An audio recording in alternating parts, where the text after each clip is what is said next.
Dun, dun, dun, dun.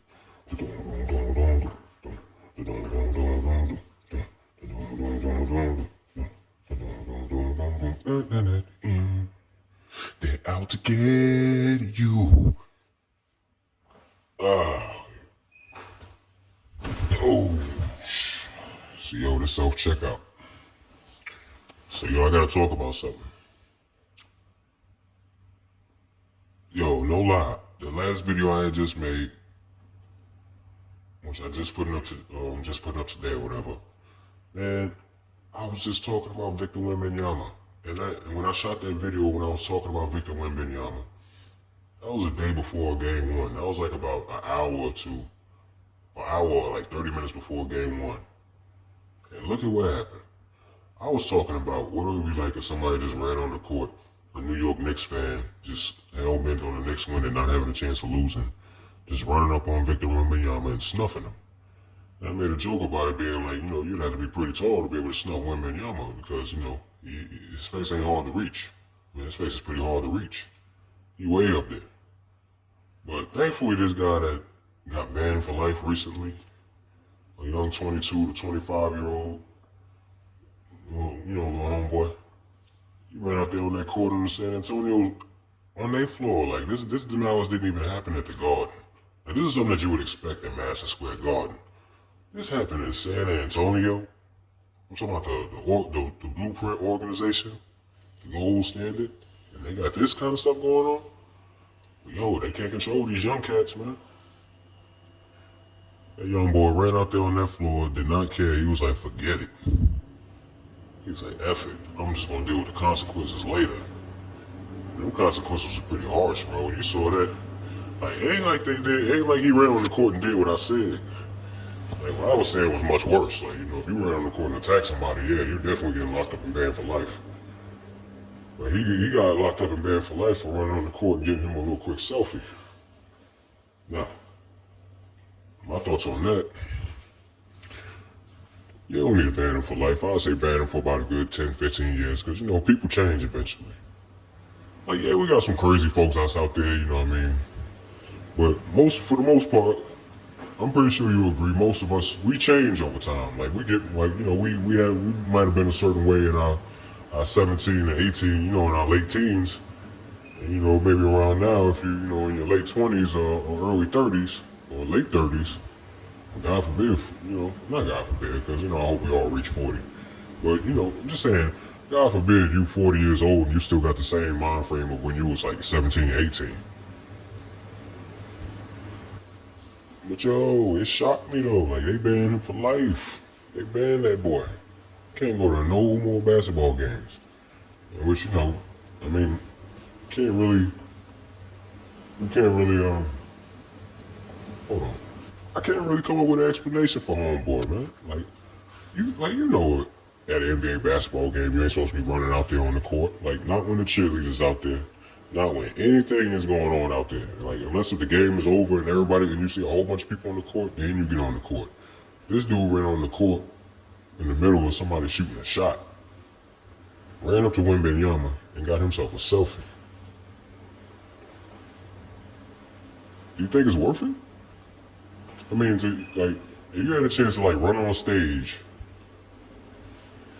of your favorite artist, like your favorite pop star, your favorite MC or something, just run up there and get a selfie. The boy got bread. I mean, you can't tell me the dude's a broke boy. I mean, he could easily, get backstage access or, could meet Victor Wembanyama after the playoffs or whatever. Or, maybe he just couldn't wait that bad. Like, maybe he couldn't hold it. Like, you know what I mean? I can't hold it no more. I can't hold it in no more. And maybe he just couldn't hold it in. Like, he just needed that selfie that bad. But me personally, I don't think it's worth it, man. Like, you can afford you can afford tickets to the NBA Finals. You definitely got the bread to be going and you got access to get to a meet and greet or somewhere where you could, talk to Wembanyama for a second, then get the selfie. But, maybe he just wanted to be able to say that he did that. That's another thing. Like some people, like yo, this phones is making people dangerous. Some people are just doing things just to say that they did it and being able to record it and have proof and possibly go viral and be in a position where you can make money online. I mean, ain't that kind of why all of us is on the internet right now? All content creators like yo, YouTube wasn't popping before. I'm drifting off into a whole nother topic, but I'm gonna make this short. YouTube wasn't popping before we knew we was able to make money off that stuff. Like let's keep it real.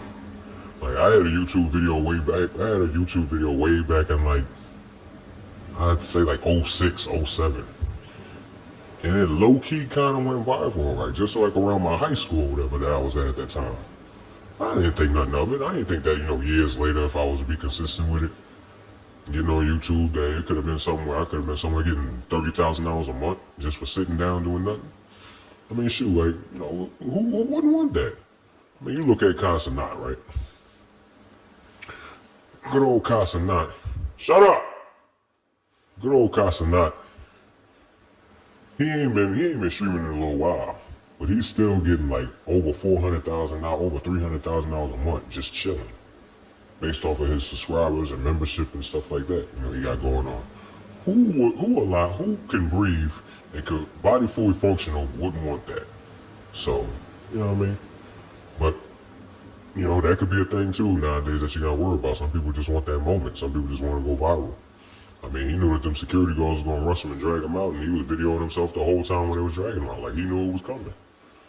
So I mean, I think it's my only answer. So he went in head first, and he knew what the consequences was gonna be afterwards. But I ain't finna make this a long video, man. It's just crazy that like literally 30 minutes or an hour before the game, like I was watching NBA tip-off, and I decided to come up in here and talk about if the devil was a broke nigga. If the devil was a broke dude, you know what I mean? That was just a question I had thought about and I decided to talk about. But ahead of then, I was thinking about like, man, what if there was some crazy Knicks fan out there that just want the Knicks want the Knicks to win so bad, and they decided to run on the court and snuff Wembanyama. But that didn't happen. We're glad it didn't happen because that would have been pretty bad. But I ain't gonna find what you think would have happened if he ran on the court and snuffed Wembanyama. So I think they would have picked him up and they would have started snuffing him a few times. That'd been pretty funny to watch.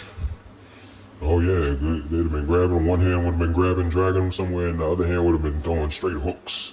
Just straight hooks from this one, black security, white security, Armenian security, whatever, all that. They'd been clocking him. But he ain't did that. He just ran out there and got that selfie, and he just did that for the moment. So that's it. I ain't gonna make this video too long, man. I'm just surprised that stuff happened like literally like an hour after I made a video talking about what if somebody ran up on Wembanyama. So I mean, y'all should listen to your boy. I mean, self-check out. You know what he was talking about. And like a lot of times, like I said before, I'm a little bit ahead of my time. Like I've been moving a certain way, and then it's like years later, or like 5 years later, you find out that's the way a majority of people was moving. Like my mom would tell you, I've been moving like I had a camera phone, like I was shooting for a YouTube audience. I've been moving around like that, and way back in like 06, 07. I was like long before anybody was fooling with YouTube, you know what I mean? So, you should fool with your boy, like, check me out. And also you could donate a little something to my Cash App.